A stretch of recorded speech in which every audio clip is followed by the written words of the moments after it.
And when Brother Pretty contacted me the other day, and God gave me this message. I'm titling it, The Faithfulness of God.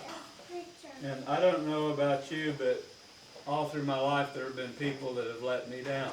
People that, that I admired, close friends, that I thought I could trust. Many people have proved to be false and phony, and even think of the secular realm, some people that we've, looked up to and modeled our lives after, they came along and let us down. So we're going to talk today about the faithfulness of God.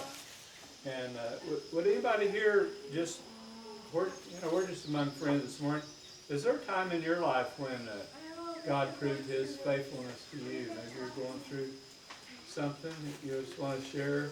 I don't want to put anybody on the spot this morning. Anybody like that? This little boy's dad got burned really bad 3 years ago, 4th of July. And they said, the doctor said it was 90% of his body and that he probably wouldn't make it. Wow. But he got out of the hospital in 20-some days, didn't he? Wow. His healing started from the inside. And he's in the Army Reserve now. Wow, that's great. We expect him home in a we week. give God the praise. Anybody else have a... Yeah, the doctor finally said, well, if he does make it, said he will be in the hospital for 3 months. He got out in 29 days. Wow. Mm-hmm. Yeah, wow. Yeah, they done told the family, said he might not make it. And when they say that, really what they're saying is he's not going to make it. But God had other plans. I apologize for the tie. Pastor said that y'all didn't wear ties here, but I was out plowing the field this morning. I never plow my field without wearing a tie, so I just thought, well, I'd go ahead and wear it to church, So, how many wear a tie plowing their field? I don't have a field. So, well, anyway, we would not be here today talking to you if it wasn't for the faithfulness of God. In fact, I'm standing here to you today as a testimony of God's faithfulness to us, to your brother Pretty, and to you people. You see, we were sent to Salina, Kansas, one of our toughest assignments, and if it wasn't for Brother Pretty's parents, Dwayne and Ruth Pretty, we probably wouldn't make it because they were such an encouragement. And I didn't have this in my notes. I wasn't going to talk about this, but we bought a over 100-year-old house, and it was in pretty bad shape. We got it about half the market probably for it, and so I went into church one day, and Brother Pretty's dad came in and said, I'm headed over to your house to help Marilyn on that house. And so I called up Marilyn and said, oh, Jim, I can't do that. I've never had a man in the house without you. I said, it's okay, Marilyn. It's Brother Pretty. He's old enough to be your dad. He's a man of God. And so Brother Pretty came over there and he showed Marilyn how to lay flooring and do all kind of stuff. And he'd just sing and he'd shout and he'd talk about the blessings of the Lord. So that was over 20 years ago. So such warm memories when we think of the Prettys, and it's just providential. I happen to have his mother sometime had given me his phone number. So the other day I tried to call her and she didn't answer the phone, so I called my brother Pretty. I said, what's happened to your mother? I can't get a hold of her. Said, oh, I'm so sorry. Jim said, the girls were supposed to tell you, but she passed away. So anyway, he had my phone number. I had his phone number. So that's how this worked out. The first scripture I'm going to read this morning is Romans 8:28. I don't know if you want to take time. I'll give you just a minute to look that up. Romans, probably most of you can even quote it. And I think he said most of you like the King James Version, so I have it in the King James Version. And we know that all things work together for good to them that love God, to them who are the called according to his purpose. How many of you believe that? When we're in the middle, and when we're in the midst of these trials, sometimes it's hard to remember this verse, isn't it? Another verse, I'm just going to go through these because they're just short, but we read in Deuteronomy 32:4, he is the rock. Can everybody hear me okay? Can't hear me? I'll try to speak loud.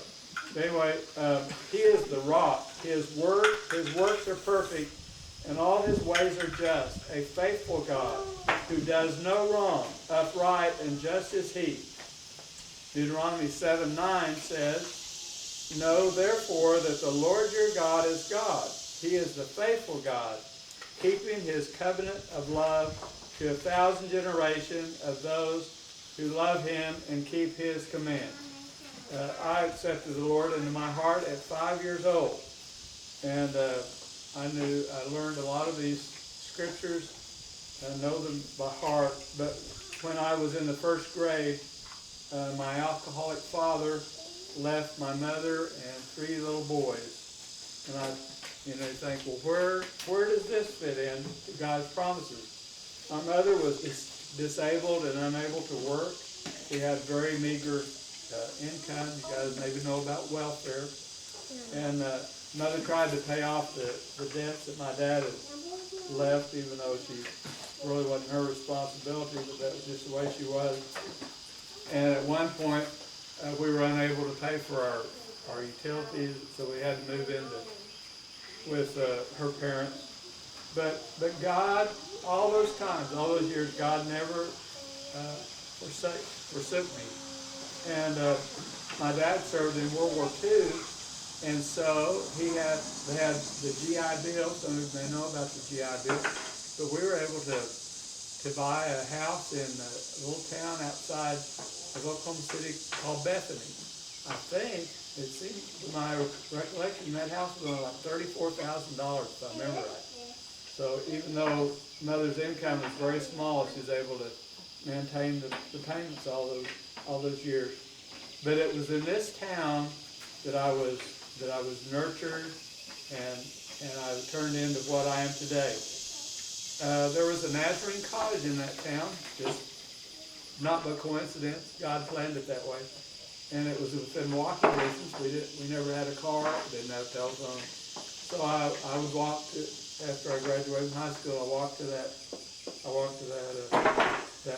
school, and because of that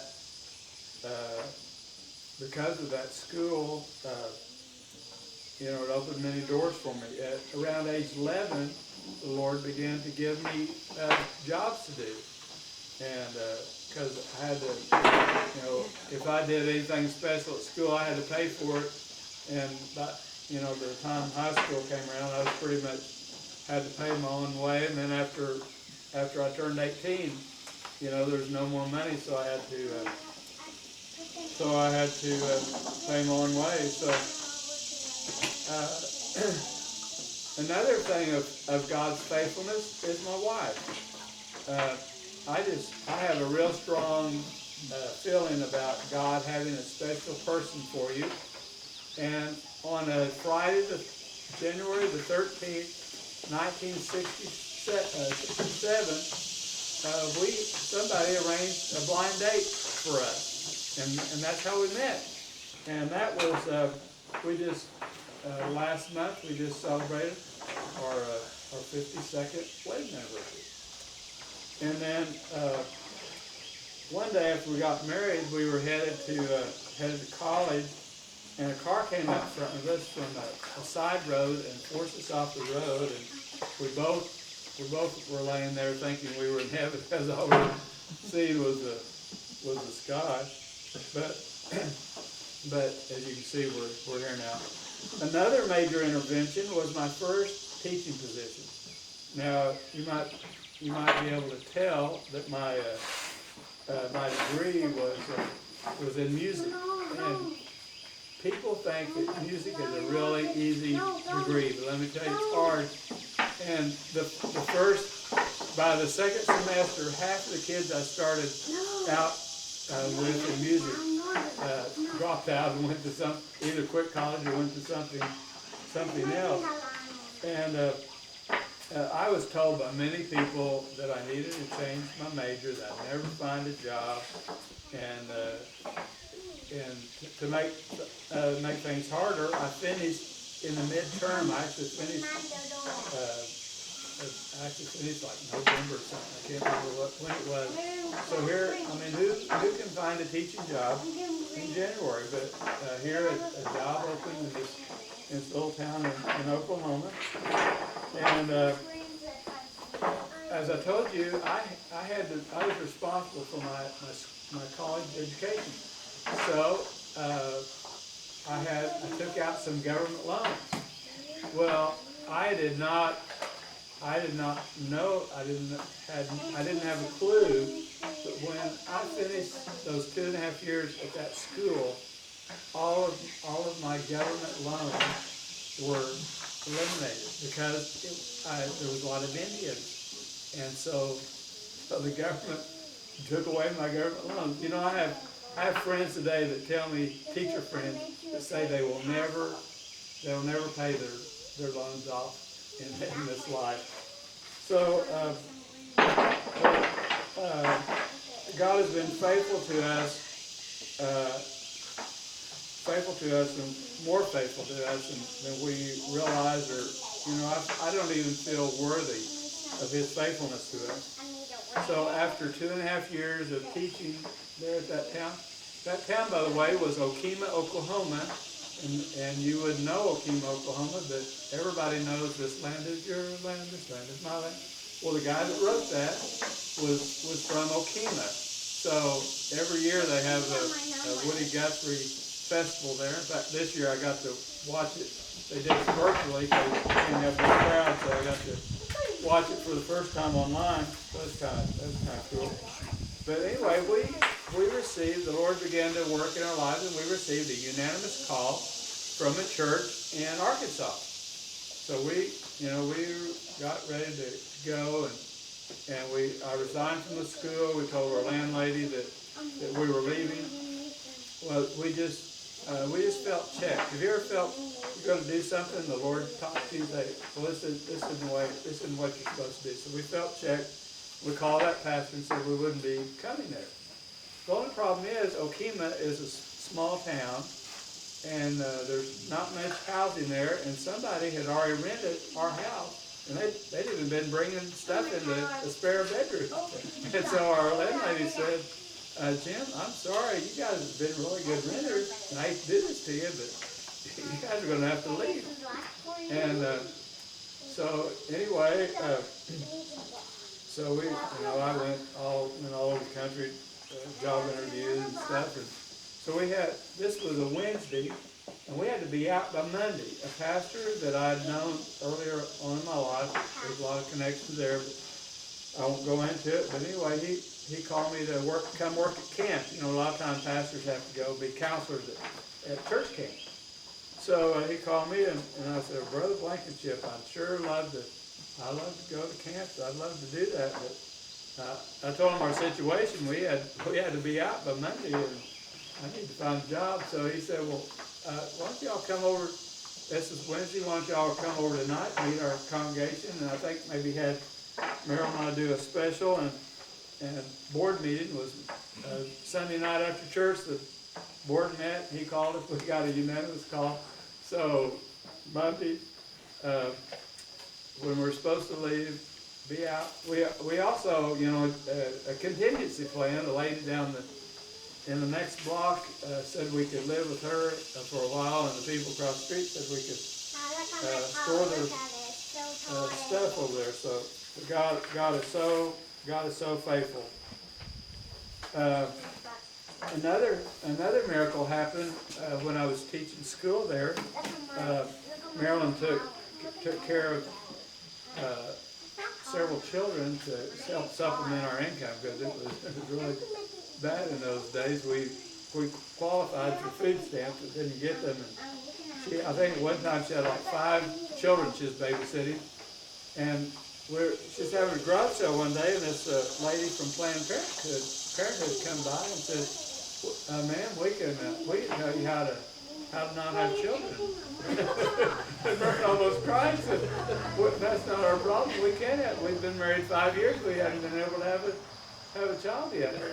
And so this godless, I'm sorry if some of you support Planned Parenthood, but this godless organization